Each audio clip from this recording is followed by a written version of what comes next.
Hey, architecture firm owners and emerging leaders. Get ready for unparalleled insight into the development of a world-class architecture firm and a worldwide organization driving the digital transformation of the design and construction industry. With Build Smart, the podcast that's changing how our profession operates. We share the incredible stories behind innovation in the building industry with my friend and co-host, Patrick McLeamy, FAIA, former CEO of the international architecture firm, HOK. You know, Yamasaki's office or firm lasted during his lifetime. And when he passed away, I think that was the end of the Yamasaki office. Helmut did not want that. He wanted a firm that would live out and grow beyond the founders. In Season 1, discover the untold stories behind HOK's meteoric rise, from 150 employees in St. Louis to a powerhouse with over 1,900 staff members and 27 offices worldwide. You know, they weren't as polite as the Kojima people. That was just boom. And anytime you have a creditor, whether it's Kojima or the bank, that wants their money, unless you can raise money someplace else, you are out of business. Bankrupt. And hold on tight for Season 2, where Patrick takes us on a new adventure as chairman of Building Smart International, shaping the future of digital transformation in the design, construction, and operation of built assets. Ian Howell, Ken Harold, and I, Ken was my technical representative from HOK. The three of us took a tour of Europe of 5 cities in 5 days. Very busy time. Simply follow the link in the show notes to subscribe to Build Smart now and uncover lessons that will transform you and your architecture firm.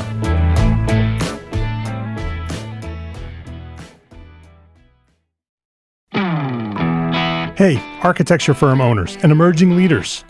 Get ready for unparalleled insight into the development of a world-class architecture firm and a worldwide organization driving the digital transformation of the design and construction industry. With Build Smart, the podcast that's changing how our profession operates. We share the incredible stories behind innovation in the building industry with my friend and co-host, Patrick McLeamy, FAIA, former CEO of the international architecture firm, HOK. You know, Yamasaki's office or firm lasted during his lifetime. And when he passed away, I think that was the end of the Yamasaki office. Helmut did not want that. He wanted a firm that would live out and grow beyond the founders. In Season 1, discover the untold stories behind HOK's meteoric rise, from 150 employees in St. Louis to a powerhouse with over 1,900 staff members and 27 offices worldwide. You know, they weren't as polite as the Kojima people. That was just boom. And anytime you have a creditor, whether it's Kojima or the bank, that wants their money, unless you can raise money someplace else, you are out of business. Bankrupt. And hold on tight for Season 2, where Patrick takes us on a new adventure as chairman of Building Smart International, shaping the future of digital transformation in the design, construction, and operation of built assets. Ian Howell, Ken Harold, and I, Ken was my technical representative from HOK. The three of us took a tour of Europe of 5 cities in 5 days. Very busy time. Simply follow the link in the show notes to subscribe to Build Smart now and uncover lessons that will transform you and your architecture firm.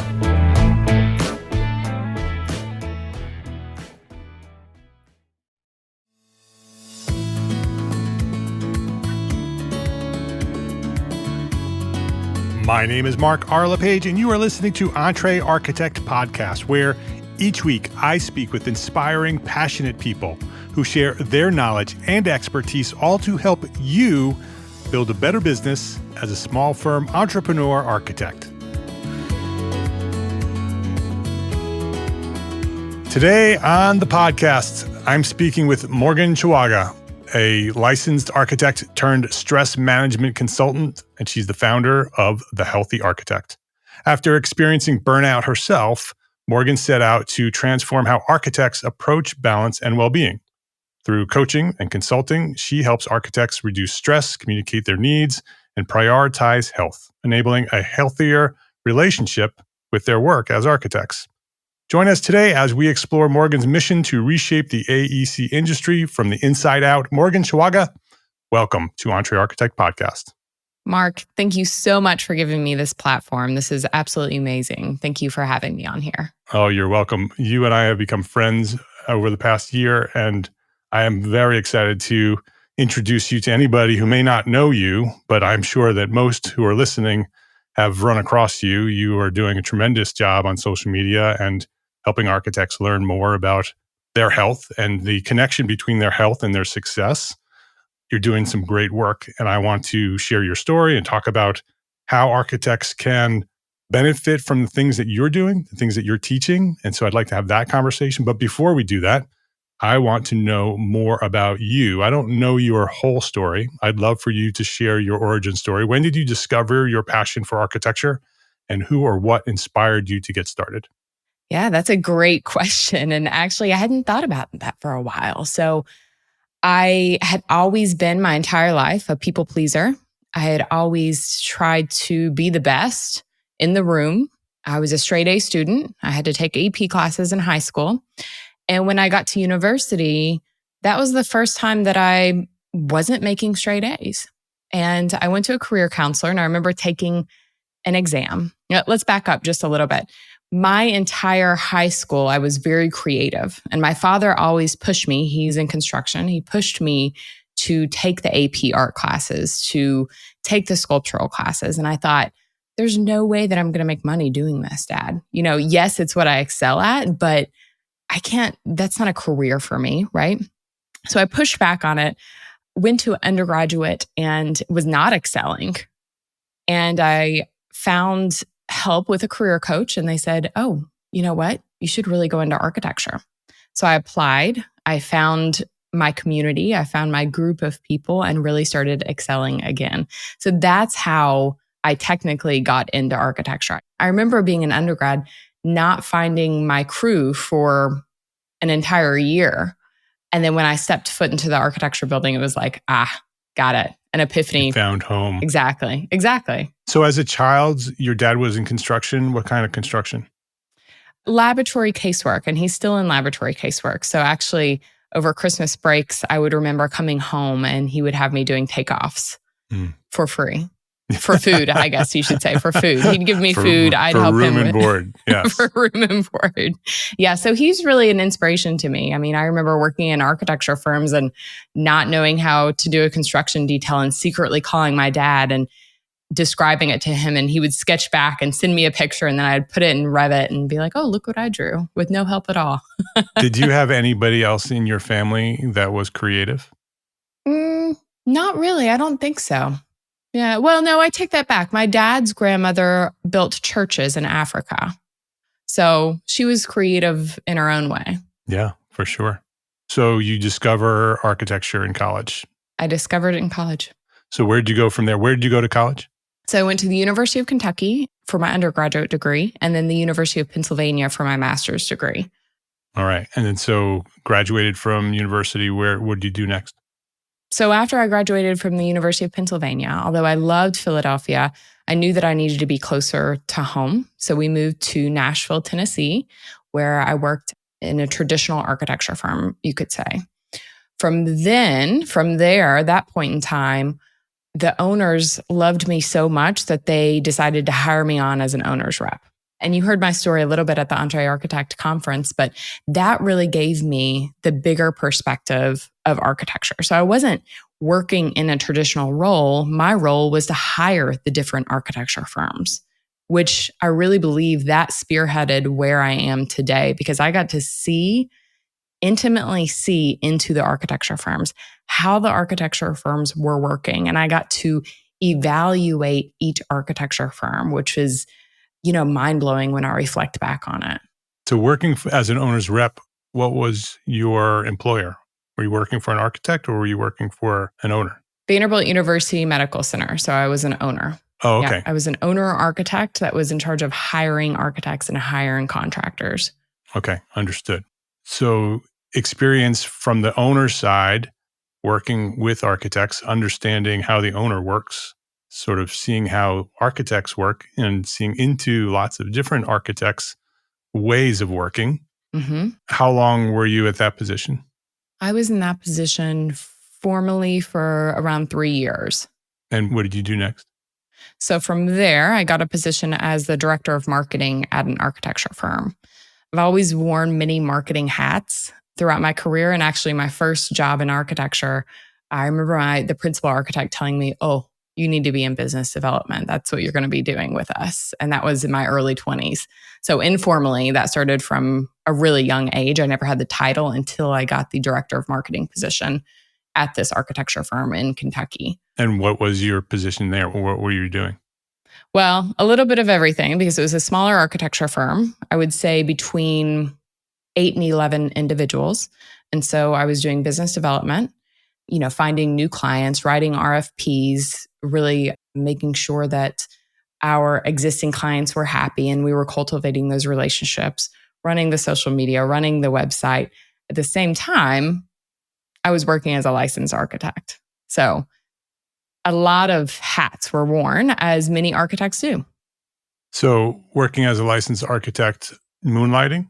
No, at the architecture firm. Oh, at the architecture. So you're doing architecture and marketing and business development and PR and all of the hats. Yeah. How many hats can we fit into one job Got it. Interesting. Right. And that's why I have a soft spot in my heart for smaller architecture firms, right? Because architects wear many hats many times. Yeah.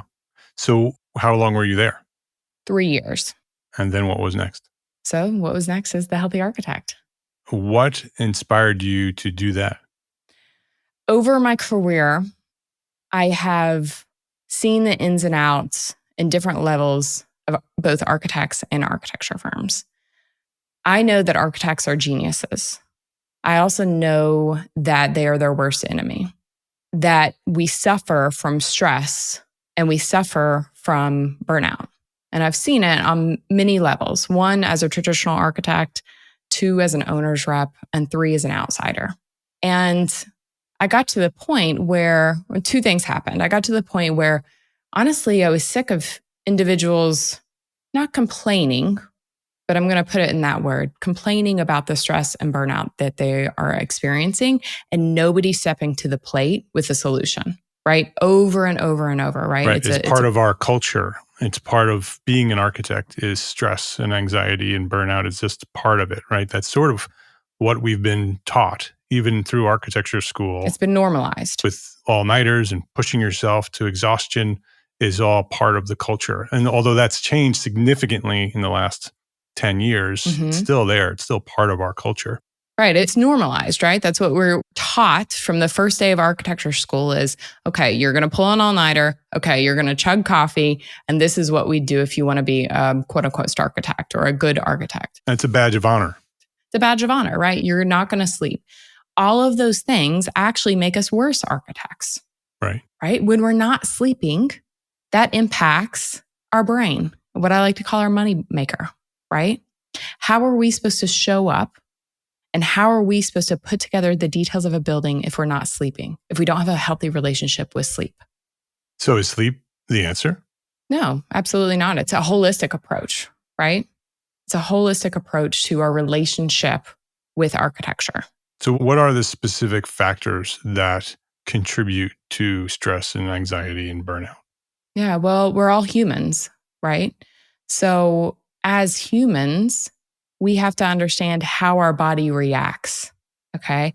And so the stress cycle is something that I teach architects, and all humans experience the stress cycle. What we are doing, without getting into too much detail, is we are going from trigger to response. This is what our body is doing. We get triggered by, I'm just going to throw out an example. We get triggered by a contractor's email and our body starts to respond. Right. Okay. There's a third part to this loop that we are not closing. So we're not actually putting our body in rest and digest because we don't know how. As architects, we're not taught how to close that stress loop or that stress cycle. So what happens multiple times a day is we're going from trigger to response, and we're not closing that stress loop. So that's one of the things that I teach my architecture clients how to do is close the stress loop. On top of that, you just mentioned burnout. Many architects don't know what burnout is. And they also don't know that there are 3 different types of burnout. And you can't get out of burnout efficiently unless you understand what the 3 types of burnout are and what to do about those types of burnout. So you said that we keep the open loop on stress, and in order to help resolve that problem, we have to close that loop. How do we do that? Yeah, well, stress management techniques, learning about stress. So, learning about the different types of stress. There's chronic stress. That's the biggest one that we need to be aware of. There's acute stress. There's routine stress. There's eustress. There's all these different types of stress. So, we first need to learn about what type of stress we're experiencing. And then how do you close the loop once you know what you're doing? Like once you understand what type of stress it is, what do we do in order to close that loop and feel better? Yeah. Well, there's all these different things, different directions that I can point you in. So there's the immediate relief, and I'll talk about that in a minute. And then there's the root cause. And this is something that I help architects find. So immediate relief. If we're just trying to close your stress cycle, there are evidence-based strategies that we can implement right this second to close a stress loop. Okay. So this is not woo-woo. This is evidence-based science, right? Well, you're Okay? talking to someone who believes woo-woo is real. So I do too. But, a lot of architects are like, oh my gosh, this is evidence-based. Okay. Yep. The things that I'm about to talk to you about, lawyers use, they're taught how to use these strategies in their field. First responders use, they are taught how to use these strategies in their field. Medical professionals use these strategies in their field because they are under high pressure situations and their industries understand that they can use these strategies to reduce their stress. Architects are not taught these things, okay?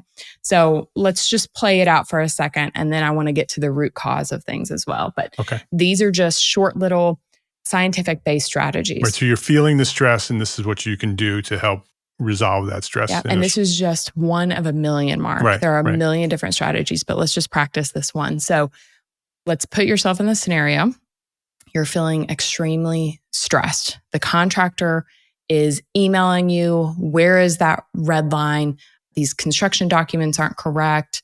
He or she is belittling you. Your owner's putting pressure on you. Your boss is saying, this is due next Tuesday. We thought it was Friday, but it's actually Tuesday. Your phone's ringing off the hook. All of this digital data is coming at you. Alexa's going off in the background. You have to pick up your kids, right? This is a high pressure situation. This is what you're going to do. One of many tactics. We're going to follow our breath just for a second. So we're going to inhale, follow your breath through your nostrils, down your throat, into your chest, and fill your stomach to its fullest capacity. And then you're going to exhale from your stomach. Visualize your breath coming through your esophagus, through your throat, and out your nostrils. We're going to do that one more time. Visualize your breath coming into your nose, down your throat, throughout your esophagus, into your chest, into your belly, and then out your belly, chest, esophagus, out your nostrils. Do that one more time without me talking. How do you feel now? Better. So that is one of a million techniques to close the stress loop. You're physically signaling to your brain, hey, I am safe. You're closing the stress loop. You're saying, hey, let's calm our heart down. Let's make our breath slower. Let's stop sweating. We don't need to sweat. Let's calm down just for a moment. The beauty of breath work, and I like to call it tactical breath work, is that you can use that strategy, that simple strategy, in an OAC meeting. Right. You can use that strategy while the contractor is yelling at you. You can use that strategy in a meeting where you're negotiating with a consultant, right? Your breath is the most invisible tool you have. It's the most portable tool, and it's free. Yeah, I love that. I love that not only are you physically changing your chemistry, right, by doing that, but you're also psychologically taking control, right? Because that process of doing that, you're intentionally breathing in a specific way and bringing it through and breathing back out in a very controlled, specific way while everything else around you is chaos and out of control. You have just told yourself and your brain, you got this, and you're doing something that you do have control over in order for you to now address the things that may seem like they're out of control. Yeah. And scientifically, when you slow down your breath, you're pushing oxygen and you're pushing blood to your brain.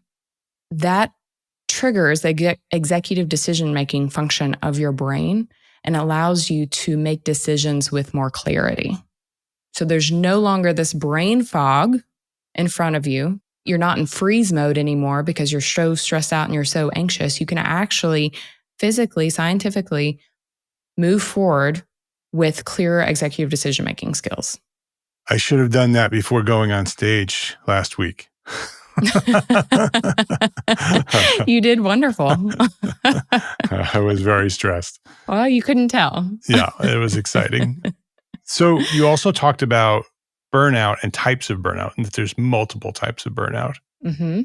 And you wanted to circle back around to root cause. So can you talk a little bit about the burnout types, and then we can dive into root cause? Yeah. So one of the things that architects don't realize are that there are multiple types of burnout that architects specifically experience. Okay, there's all these different types of burnout, but the ones that architects specifically experience is what I've narrowed down. So there are 3 different kinds. There's physical, overwhelm, and emotional. I personally have experienced them all, but the one that I always go back to, or I notice my north arrow always pointing back to, is overwhelm.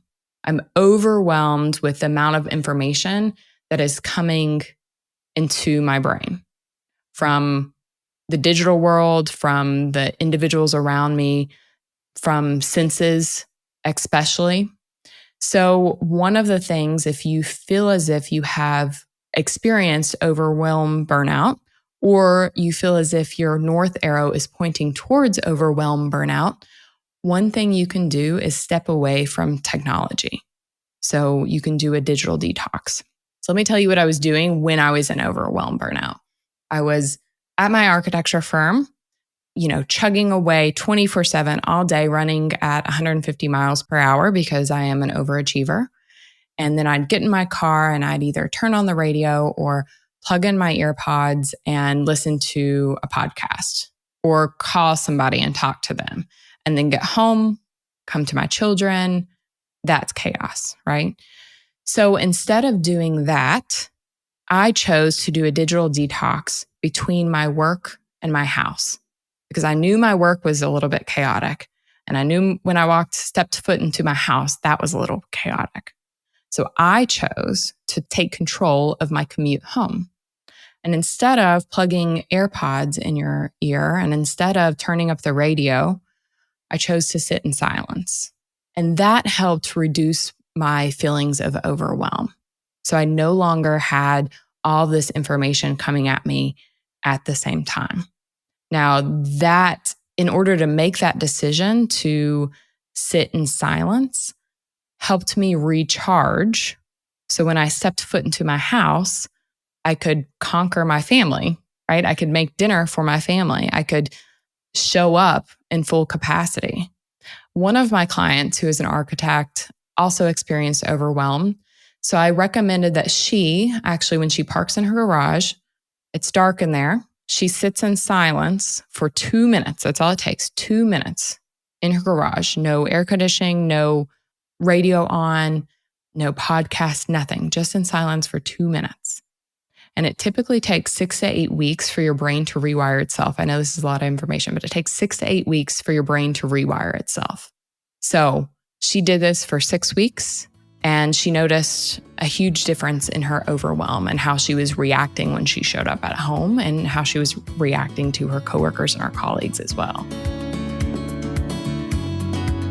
Let's take a quick break to say thank you to our sponsors for their support of this episode. Architects, listen up. Is something interfering with your happiness or preventing you from achieving your goals? Regardless if you have a clinical mental health issue like depression or anxiety, or if you're just a human who lives in this world and is going through a hard time, therapy can give you the tools to approach your life in a very different way. I know this community of small firm architects very well, and I see many of you struggling. That's why I reached out to this episode's sponsor, BetterHelp. BetterHelp is a platform that makes finding a therapist easier because it's online, it's remote. And by filling out just a few questions, BetterHelp can match you with a professional therapist in as little as a few days. It's easy to sign up and get matched with a therapist. There's a link in the show notes. It's betterhelp.com/architect. Just use that link, betterhelp.com/architect. Clicking that link helps support this podcast, but it also gets you 10% off your first month of BetterHelp. So you can connect with a therapist and see if it helps you. If you need someone to talk to, consider online therapy with BetterHelp. Click the link in the show notes or visit betterhelp.com/architect. That's betterhelp.com/architect. Thank you to BetterHelp for supporting this podcast and for supporting our community of small firm architects. ARCAT's Spec Wizard is the tool that will help you save time writing specifications. Going through the manufacturer's specification line by line to find the right product leads to frustration and errors. And that's where Spec Wizard comes in. It's a free, patented tool that allows you to select products and options error-free and generate a 3-part specification in minutes. Go to arcat.com, that's ARCAT.com, and try Spec Wizard today. Please visit our sponsors today and thank them. Thank them for supporting you, the EntreArchitect community.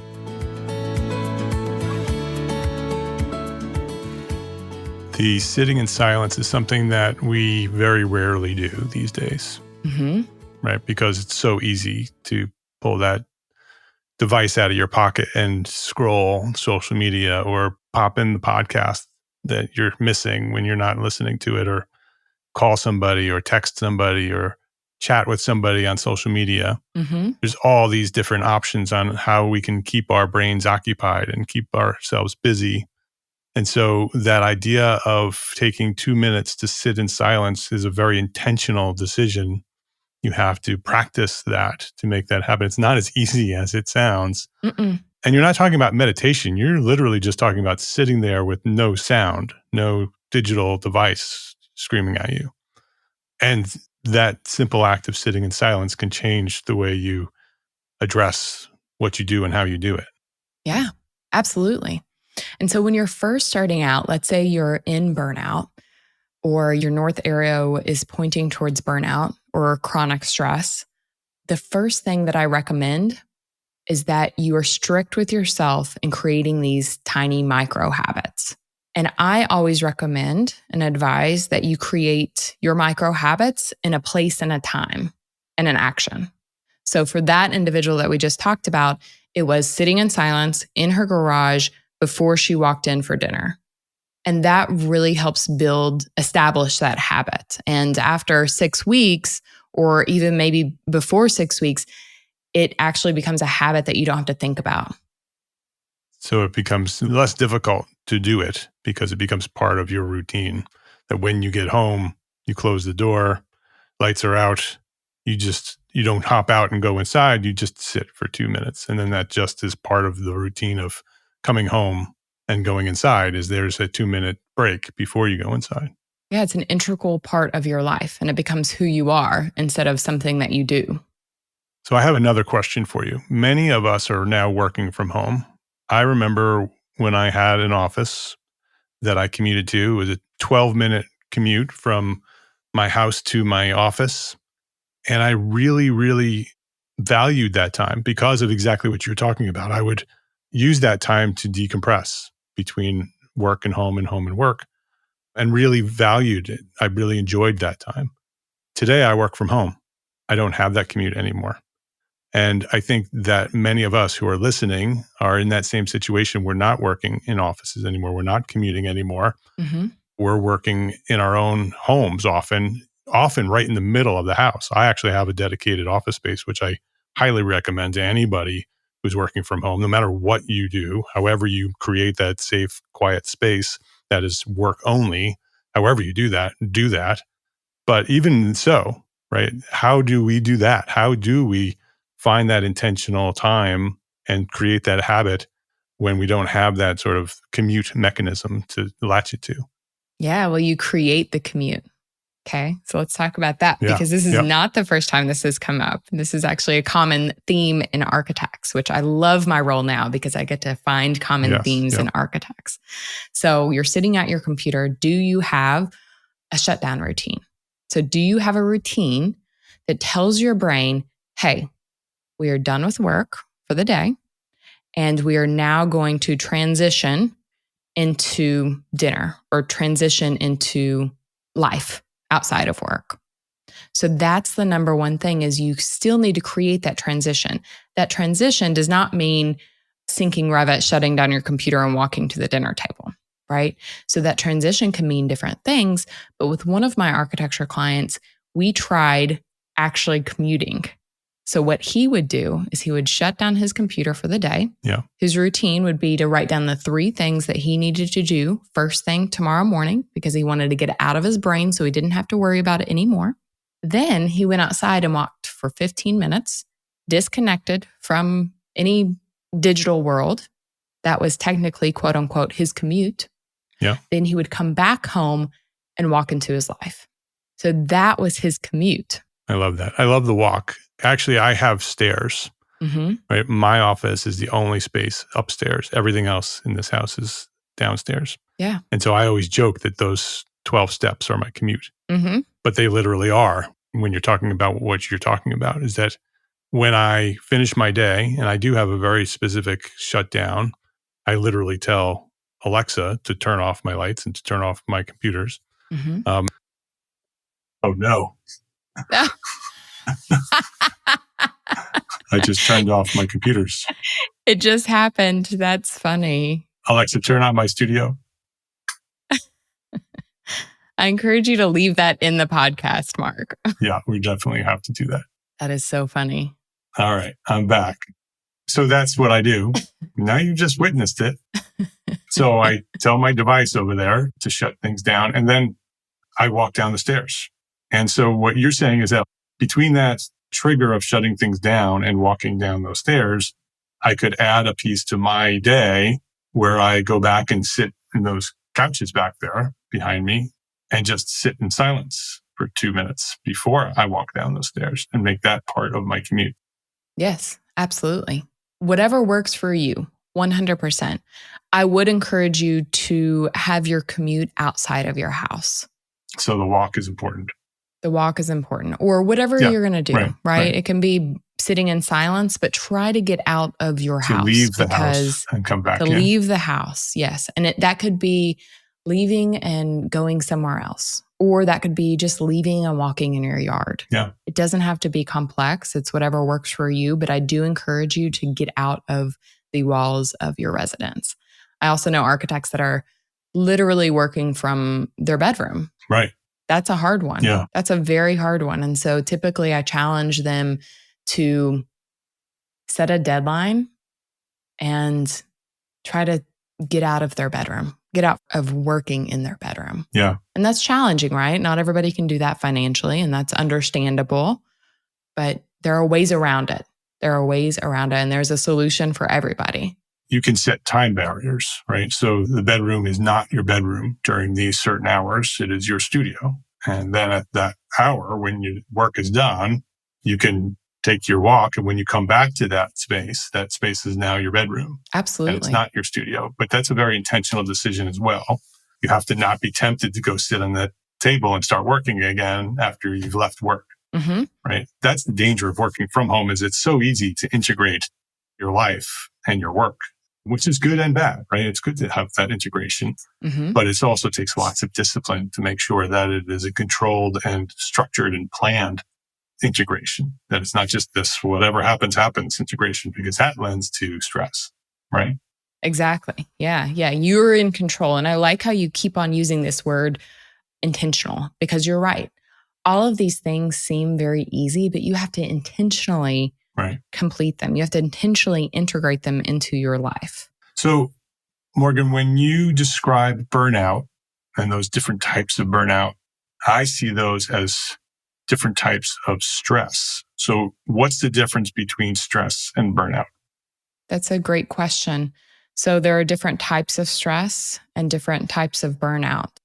Chronic stress, so that's the prolonged stress. That's the stress that you can't see the light at the end of the tunnel.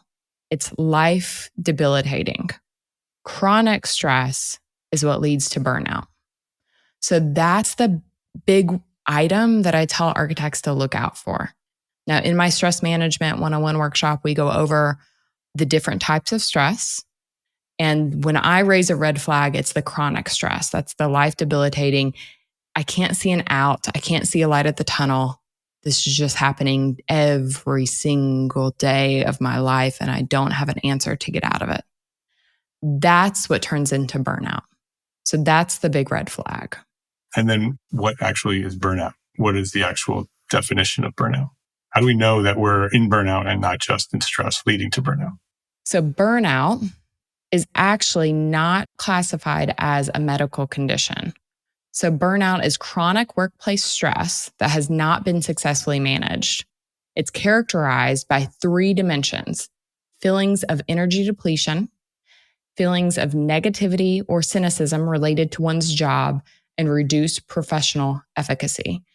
That is a definition from the 11th revision of the International Classification of Disease. So they do not see it as a medical condition. So you cannot go to the doctor. In other words, you can't go to your doctor and they will not say, I think you're experiencing burnout, because it's not a medical condition, technically. Now, they say, this definition says that it's an occupational phenomenon. I don't necessarily agree with that definition, because yes, I do believe that potentially it starts within your occupation of being an architect. Yeah. Yes. But I also think that it blends into your life, right? We aren't just burnt out and then it stops at 5 p.m. or 6 p.m. It becomes integral into our life, and it bleeds into our relationships with our family. It bleeds into our relationships with our friends. It bleeds into our marriages. It bleeds into our quality of life as architects. So while it may or may not start within the architecture firm, it is holistic. Yeah, without a doubt. When you read that definition, I thought to myself, that's an outdated definition, because our world has changed significantly in the past 10 years. And the medical profession may not have defined it yet as a medical condition.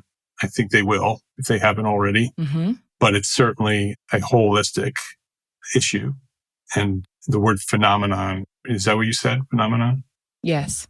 Yeah, that's also a very interesting word to almost make it sound like it's in your head. That's not real.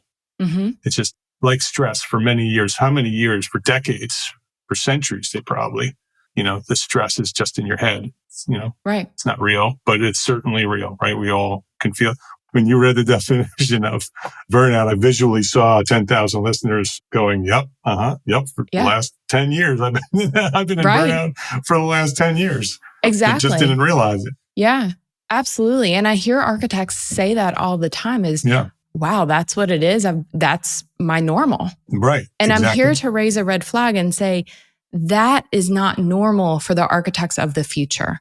It might have been normal for the architects of the past, but it is 2024 and we are way behind times. This is not normal in the future. The healthy architects of the future will not be burning out 24/7. They will no longer normalize burnout, and they will no longer normalize chronic stress. And step 1 is educating yourself on what that actually is and what that looks like. And the reason architects won't feel that it won't be normal in the future is because of you, because you are the one that's picking up this torch and bringing this to our attention and focusing it on it. And no one else is doing that, right? We're all talking about stress. We're all talking about burnout, but nobody's talking about how to fix it. And identifying the fact that it is normal today. It is normal, but it's not okay. It is normal, but it is not okay. Yeah. Well, it's not going to be normal in the future. So either we're going to move forward and we're going to become the architects of the future, or you're going to be left behind. So what do you see in the future for the Healthy Architect? What's your mission and what do you want to accomplish and how can we help? So my mission is to empower and teach architects how to design and build a healthy relationship with their career. In the next year, I hope to have a suite of individuals that can help architects. So I do have a burnout prevention coach on board right this second. You can access her right this second. She is absolutely phenomenal. I hope to, in the future, have a nutritionist on board. I hope to have a therapist on board and so many other things. So that's my future goal. So building a team of professionals who can help us absolutely with however we're suffering. Absolutely, 100%. Yes, because that's what we need, right? We need the holistic approach to helping architects come out of burnout and come out of stress management and understanding that the nutrition that they put in their body, understanding that the sleep that they have impacts the architecture that we're creating and it impacts our world. It impacts not only us, but the built environment of the future. So as we wrap up here, Morgan, this is the question that I ask every guest. What is one thing that a small firm architect can do today to build a better business for tomorrow? What's the one thing that they should focus on right now today in order to have a better future? Yeah, taking action, period. Taking action. I am here, the Healthy Architect is here, and I have the resources today to help you manage your stress better. I am here and I have the resources today to prevent burnout. If you go to my website at www.thehealthyarchitect.org, the first step would be take those masterclasses that I've filmed for architects. I am giving these resources, I'm presenting these workshops all over the United States to individual architects and architecture firms. If that masterclass is not enough for you, then reach out to me. I've had architects that go through the masterclass and they're like, oh man, this is amazing. This opened up a can of worms.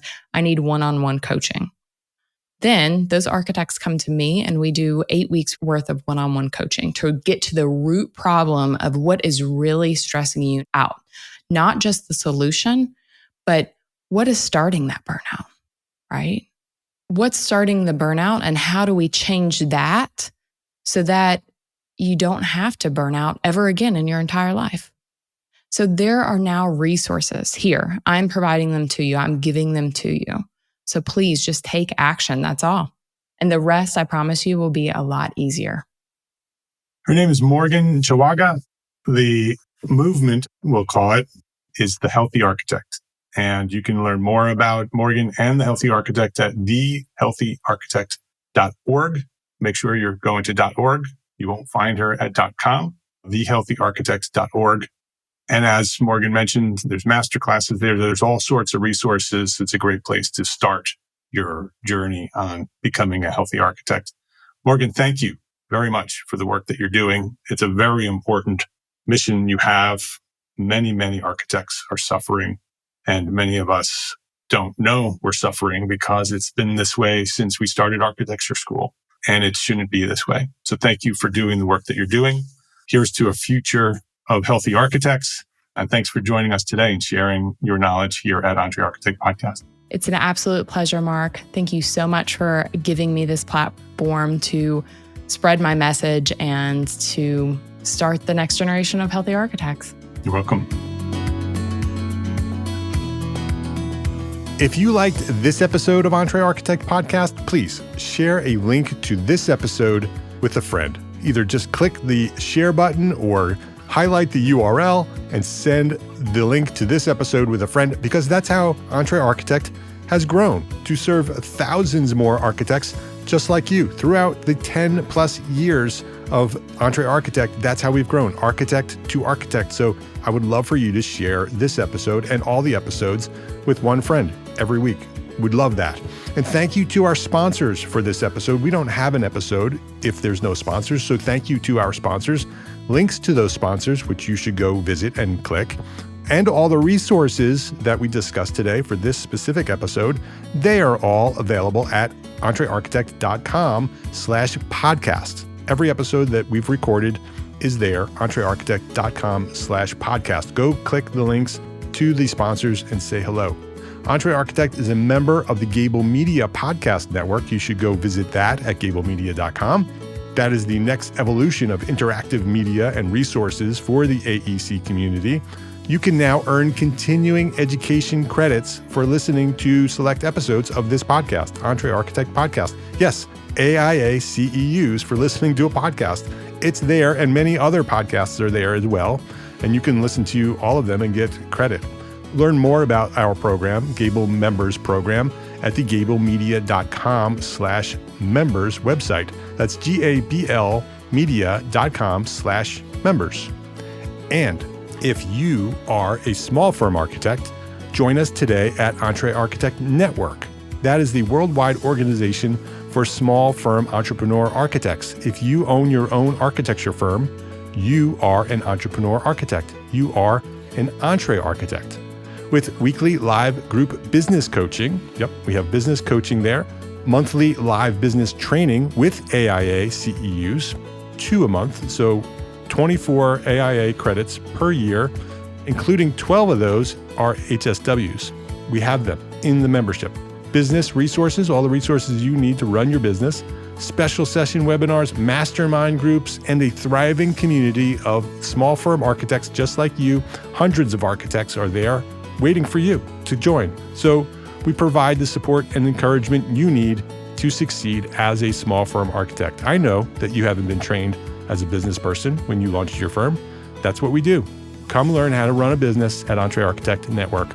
And today you can go join right now for free for 30 days at this link, entrearchitect.com/30 days will give you free 30 days for membership. Go check it out at entrearchitect.com/30 days, and I will see you there. Thank you for listening to this episode of Entre Architect Podcast. My name is Mark R. LePage, and I want you to remember 3 words: love, learn, share. Have a great day.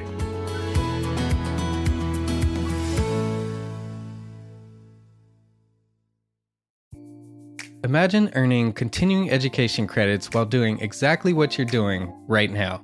Well, you can. Gable Media has revolutionized the way you earn your continuing education credits with a groundbreaking approach.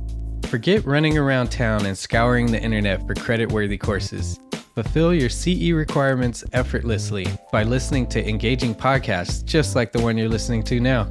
Our podcasts are designed to educate, entertain, and inspire, all in a user-friendly environment. But wait, there's more. Architects, Gable Media is also approved as an AIA continuing education services provider. Upon completion, we handle everything, from reporting your hours directly to the AIA to storing your certificates in your personal Gable Media profile for your self-reporting needs. So follow the link in the show notes and start earning your credits in the most innovative and entertaining way possible with Gable Media. Attention architects and creative minds, get ready to supercharge your brand with Build Your Brand, the podcast that's unlocking the secrets of branding success for creatives. Hey there, it's Mark R. LePage, founder of Entre Architect, and I'm inviting you to join my friend, architect marketing expert Jeff Eccles at Build Your Brand podcast, where he explores the captivating stories of the world's top brands and transforms their lessons into powerful moves for small firm architects and creatives like you. In Season 1, Jeff shares the thrilling tale of Southwest Airlines, where he dissects their journey to the summit and distills it into strategies tailor-made for you. It's important to keep in mind that companies like Southwest compete in the real world, just like you, and face real-world challenges, just like you. You might be surprised at how similar those challenges are to the struggles that you grapple with on a day-to-day basis. Don't miss out on your blueprint for success. Subscribe, tune in, and let's build your brand together. You may have noticed that the very best brands in the world are also known for having somewhat unique corporate cultures. That's often the glue that holds everything together when they encounter those rough spots. We don't do it because it inconveniences the passengers to whom we are primarily dedicated, the short haul, frequent flyer. Follow the link in the show notes to subscribe to Build Your Brand today. Remember, no matter the size, the journey's the same. Your brand's journey to the top starts here.